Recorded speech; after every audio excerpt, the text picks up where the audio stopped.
This week's podcast is brought to you by Curry State Bank. Curry State Bank helps our community meet their goals with quality banking products, including checking and savings accounts, lending products, mobile banking, mobile deposit, and business banking. Personalized banking right here in the neighborhood. Come see the professionals at Curry State Bank in Curry or Okabena today.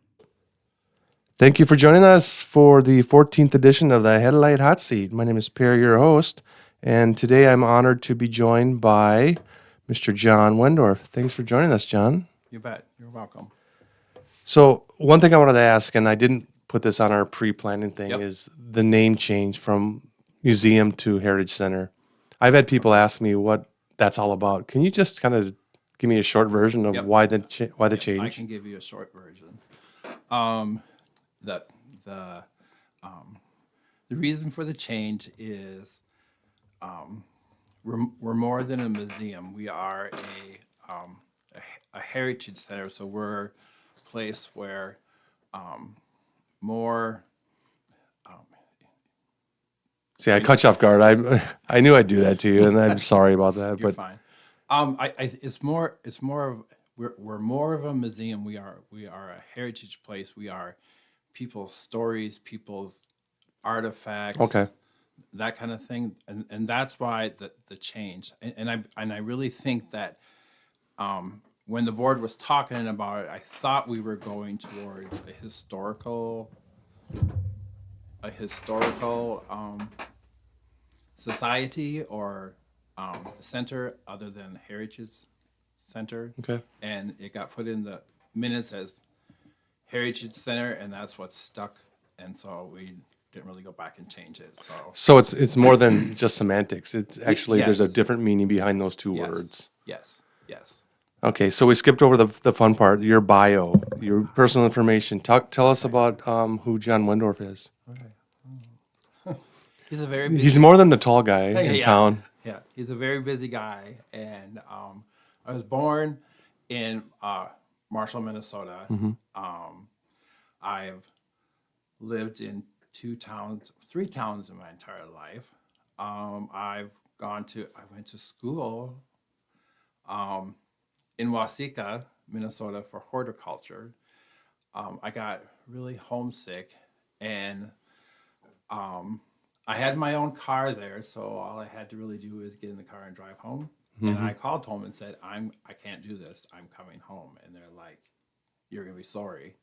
And it's probably one of 3 times when my dad has said, you're going to be sorry in your life. And I'm like, well, you know what? Okay, I can't do this. I'm coming home. So I worked for area farmers after I got home. I couldn't go into farming because we lost our farm in the 80s. Okay. I mean, we have lived in several different spots. I mean, we lived on Lake Mariah, where the Hobart Farm. I have really good memories there. For those who don't know, that's where I live now. Yes. Yeah. Yes. So I mean, there's I mean, after working for farmers, I mean, in the fall, the season ended. It was like, okay, now what are you going to do? Okay, so I went to work for Schwann's. I worked for Schwann's, and I'm going to say from the fall of '81 to sometime maybe in the summer of '86, something like that. Okay. And then I moved back to Tracy, and I worked for Food and Fill for a while, and then I worked for Chuck Parks at Jack and Jill. Yeah. And then did that for a while. And then in the spring of '94, I went to work for Walmart and worked there for 27 and a half years. And then in the fall of '98, I started at the museum. I can still remember Mary Lou Ludeman shouting out a big yippee or something like that because I asked, how do you volunteer at the museum? And Dorothy Pamp was like, come see us in the spring. And I'm like, okay, sounds good. So in the spring of '99, I went, and I'm like, so what do you need to do? I'm like, I can weed flower beds for you. I can mow the grass. I'll help wherever you need help. And part of the reason for doing that, besides, I mean, I do love local history, but part of the reason for volunteering while I was at Walmart was Walmart reimburses the place that you're volunteering at. They give so much money Okay. towards like each quarter, so it's worth like $200 or something like that.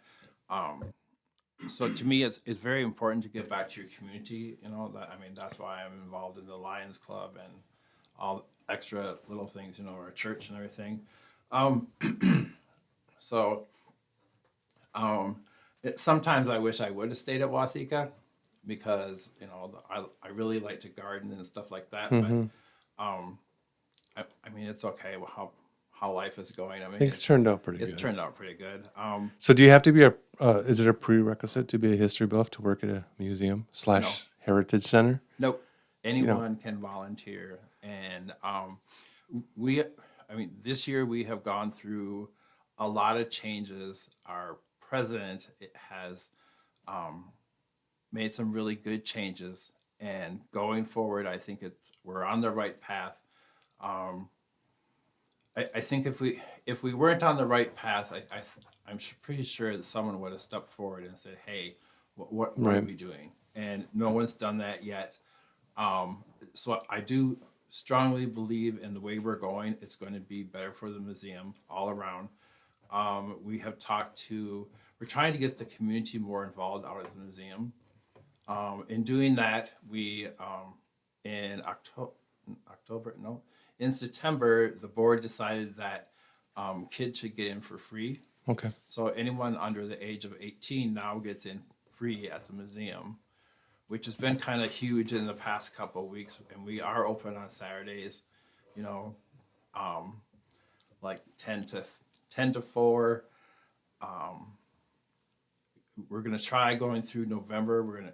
It all depends on the weather, but we're gonna try and be open more.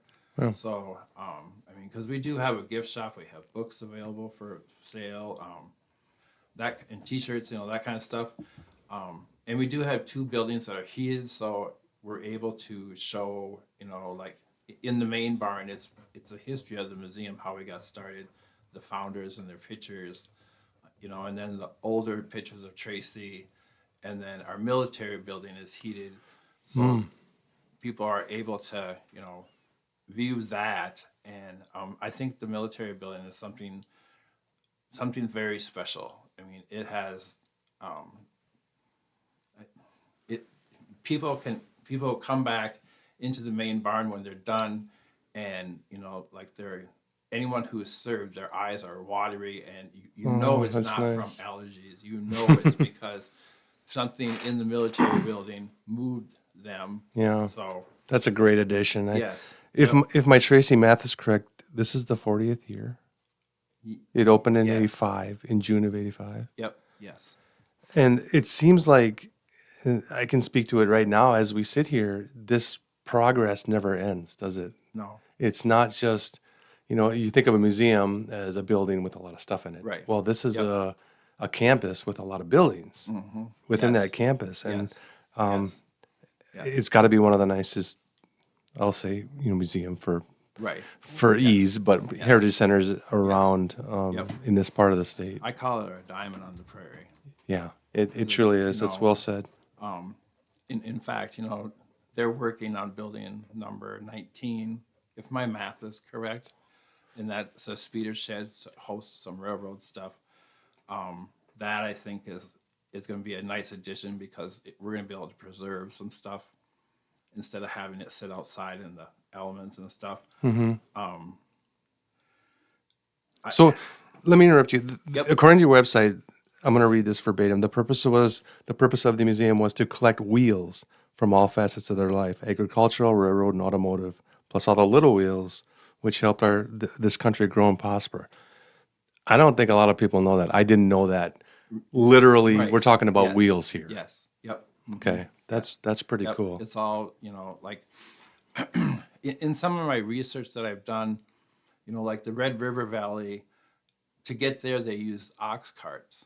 And I'm like, oh, I wonder if there was anyone that used the ox cart to get here. Well, in talking to a relative of Dorothy Pamp, yes, they used the ox cart to get here from the eastern Minnesota to come this far. You know, so I'm like, so that's, to me, that's interesting because it's history, and it's the, I really like to know the stories of stuff.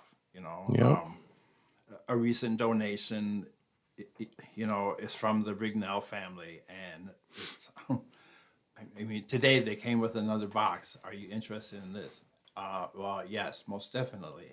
You know, You don't turn anything down, do you? I've no, learned that about you very, after my very. parents passed away, Mhm. and we had some stuff, Yep. the Race Cafe sign and whatnot. Yep. And I tell people, take it to John. He won't turn you away. Right. Yes. Yes.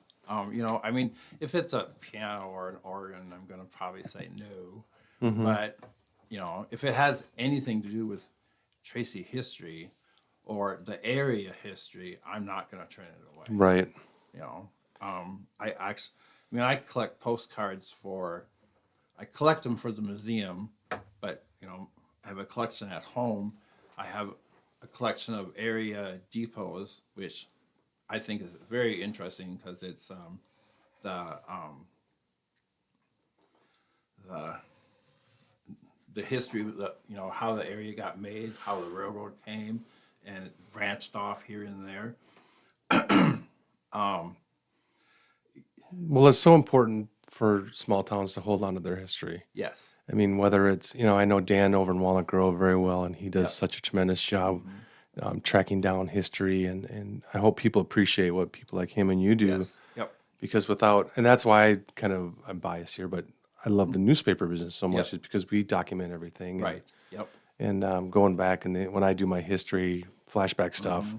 that's the best part of my week.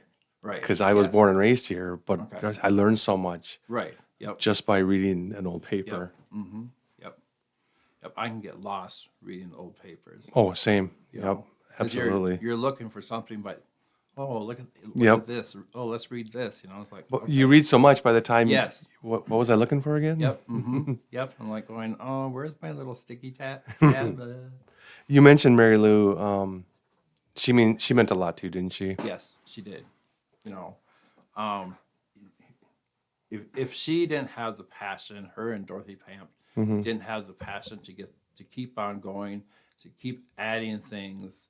You know, I mean, if they were here today, they would be so ecstatic because you can turn on the faucet and we have hot water all the time. I was going to get to that You know, next. I mean, that's an amazing thing that the city brought to us, and you know, they paid the bill, and you know, So how did you? I'm just curious.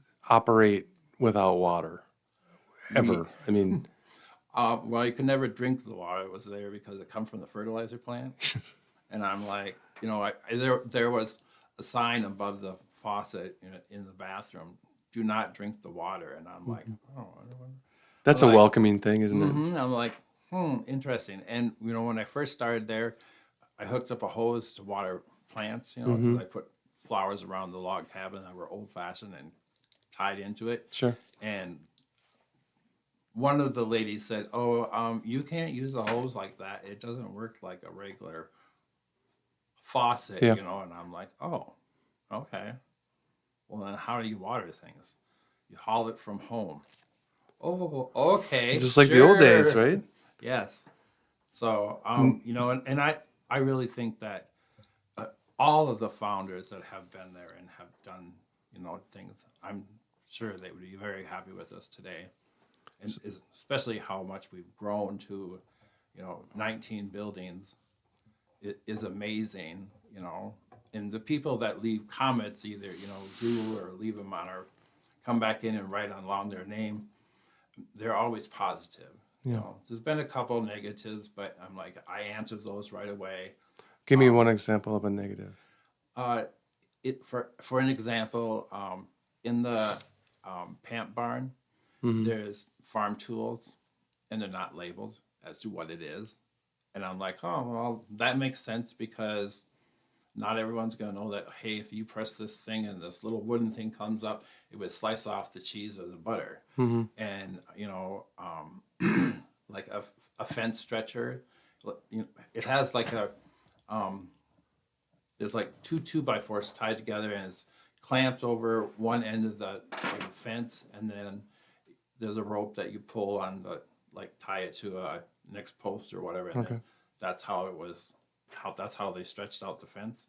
So I'm like that made sense to me, So I'm like, okay, let's work on that a little bit this summer and get that going. So it's constructive criticism, Yes. kind of a little bit, not negative, Not negative, Like negative. this place, this building stinks, or Yes. yeah, okay, Yeah. clear, So I got yes. it. Yep. Um, let's see. So let's talk about the steam engine. I just ironically ran Yep. across a photo in an old Headlight of the steam engine being brought through Curry, and the building in the background, I believe it said Neil Curry on it. Okay. That's the centerpiece still to this day, isn't it? Yes. That's It's so eye catching. Yes. Driving down the highway, but and and everyone stops and takes their picture by the train. Ring the bell. It's kind of cool to be sitting at your desk and you hear the bell go on. Like, oh, that's cool. yeah, that's neat. And people stop, and I mean, there's train buffs all over the United States. And once they they see the steam engine, and the boxcar and the caboose, and then they come inside and see our model train exhibit. Well, they're even more excited because we're running Chicago Northwestern on our tracks, and it's just kind of and it does our engine does need some work on it, some cosmetic repairs. It is from 1915. Yes. Yes.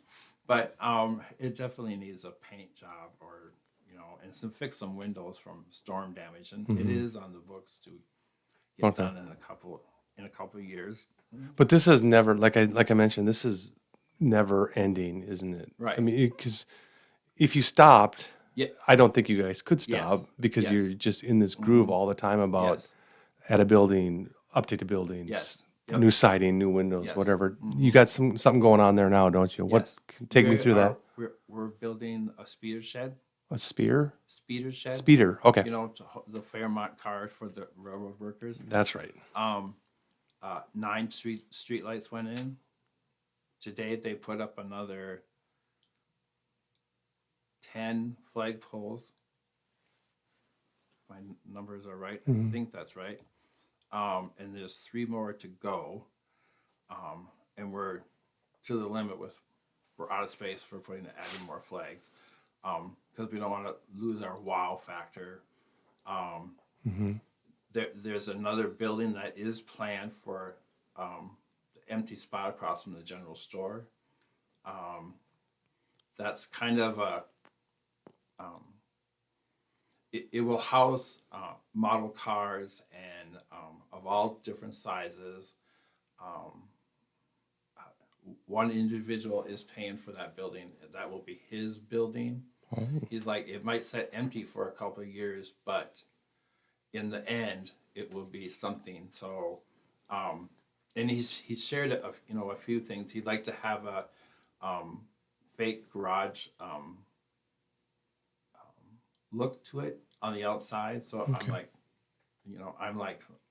okay, and I'm like, well, you're paying for it. I was gonna say, It's your your baby. building, so yes.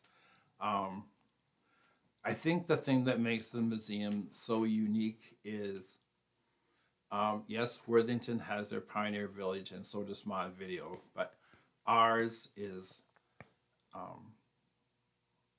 well maintained, and I mean, thanks to our people that come in and clean for us, 3-4 times a year throughout the summer.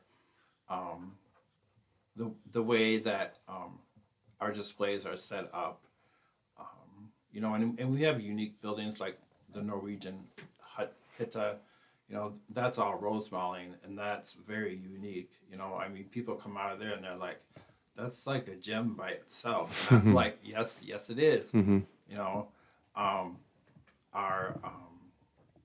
Our big Helmberger building is home to Tracy businesses and Tracy scrappers, Tracy Panthers. I try and do much social media as I can. Um, this summer it's been kind of just dump on John, but I'm like, okay, we'll be fine. We'll just work through this, figure it out. I find it so cool that, every time you're adding a building, the St. Mark's Church. Yes. Every time I look at that place, because I lived on Center Street Yep. when I grew up, and it was always Yep. right down the street. Yep. And it's so weird that that's not there. I'm not Right. even used to that not being there. Right. And I go out to the museum, the Heritage Center, and like, God, that place is just so neat to be Yes. there. It looks like it really belongs there. Right. Yes. Yep. I mean, when we went to the city and asked, hey, can we move St. Mark's because it's only open one day a year, and that to me that was a waste. Yep. I mean, there was so much history in that, and then when it comes to when they said yes, and then it was like, okay, we need a mover, and now we got to empty the basement out, and where are we gonna go with all that stuff, Well, that's just like, we're talking about maybe a possibility of another building that would be HVAC'd and have 2 bathrooms in it and a boardroom and a place for programs to take place, and then also have a place to display stuff. Well, if you're going to flip-flop buildings like say the Pant Barn and the Hamburger building, where are we going to go with all that stuff? I'm like, there are oodles of, someone's like, oh, you must have like 750,000 items, and I'm like, I don't know how you get that number, but okay, sure. But You don't know how many items you have? Did you ever try to count? Like, did you in this more infancy, was there a tally started? I think there was And a then- tally started when they first started out. Okay. And then, but I mean, and we do have records for most of it. We are missing like 10 years of, there's no notes, there's nothing. I mean, it's that lady that does our data entry. She's like, John, we're missing from like 1998 to 2015, 2014, somewhere in there. And I'm like, I've looked everywhere. I do not know, where the stuff is at. It's even that recently we were looking for our first letter that we got from the IRS stating that we are, yes, you're a 501c3 nonprofit. And we've looked everywhere. We've looked through all the treasurer's records. We looked through all the secretary minutes. We looked through all of Mary Lou's notes and stuff, and there's no letter to be found. So, the IRS is going to send us a affirmation, some form, whatever. Yeah. And I'm like, that'll work. So, Well, if you ever count them up, I want to know, because I want to do Okay. a story on that. all right. Actually, That's that so cool. last week we talked with a place in Marshall that helps place students and young adults.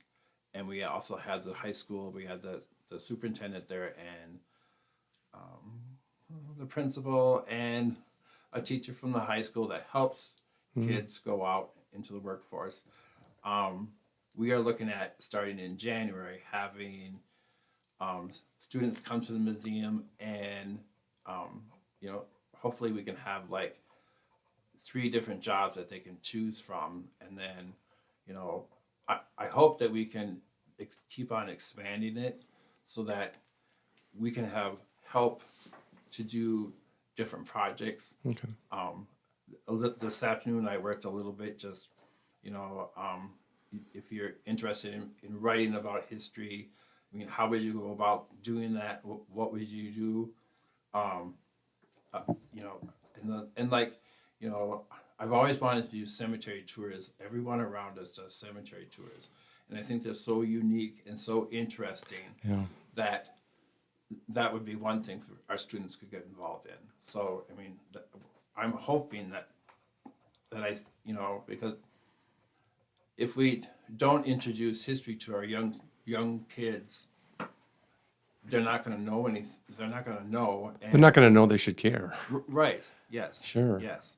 So, yeah. So that's a new thing. As far as a favorite exhibit, Um, That's a tough one for you to answer, because it is they're all so because, cool, and you know, today I walked by the barber shop and there's a planter sitting there that Jack and Wendy put out, and it had a flower on it, and I'm like, oh, that's a sign from Jack. I just took it at that because it hasn't been blooming. Are you kidding me?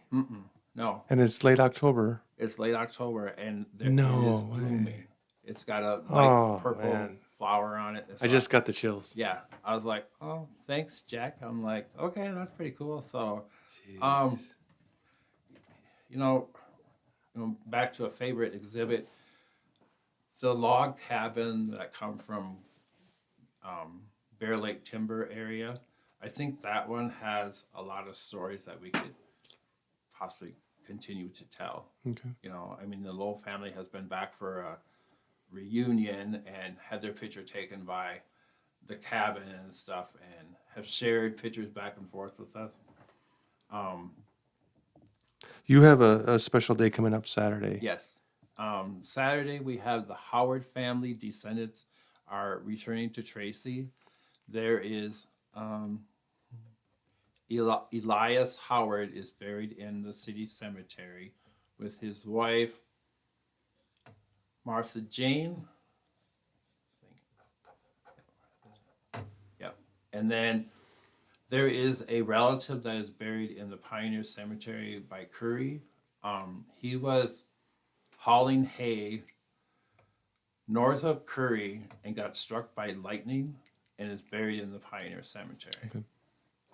So I know that the Howard family is touring End of the Line Museum on Saturday before they come to Tracy at 2:00. And then we have a small program planned at 2:00. Can you tell us a little bit about the matching grant program you're currently doing? The matching grant program that we have is with Northern Colorado Foundation. It's part of the Hamburger, not estate, but what am I trying to think? Foundation, I guess that's the word. Yeah, I think that's a word. I know what you're trying to say. I think our listeners will too. So, and it's dollar for dollar up to $30,000. That will help us tremendously. Nothing's cheap, and all the stuff you do No. comes with a price Yes. tag. Yes, I mean everything is just whoa. I mean, I went to the post office to mail off some research to a lady in Texas, and it was $55, and I'm like, can we do this cheaper? And she's like, yeah, if you can shove it in this container, yep. So I saved like $20, but I'm like $33 to send, a small stack of research stuff to a lady that now I want to go back because I wrote down every page that Mr. Ross's name is on the pages that was copied because he played ball back in the 30s and the 40s, and I really want to find out more about teams like that. I mean, baseball was huge back in the day, so that's something. That's another project for it.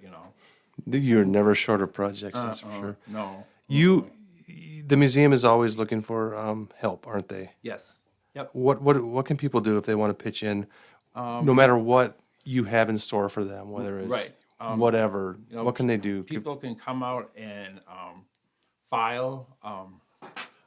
My files are a mess because I have, downstairs in my office, I think I have 4 file cabinets, and I probably have duplicates of files that could be combined and stuff. There's always dusting that can take place. There's need for like a small handyman, person. There's flower beds that need weeding, occasionally. Plants need watering. You can do if you like to do research. I can give you a topic, and basically it lets you go and then come back, and then we can figure out, okay, we're gonna either do an exhibit of this, or we're gonna use it for like social media, stuff like that. and then, yeah. So if people want to help volunteer, do some volunteer work, or donate something, is there a phone number they can call, John? And just to Yes. bend your ear a little bit? Yep. You can reach me at 507-626-1949.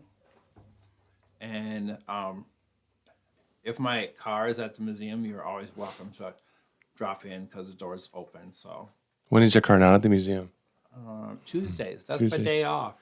We're getting closer to the end of the month. When do you close for the winter, or do you? We Oh, your hours change. our hours change. Right now we're open Saturdays 10 to 4, and other days by appointment. So Okay. John, you are off the Headlight Hot Seat. Thank you so much for joining me. you're welcome.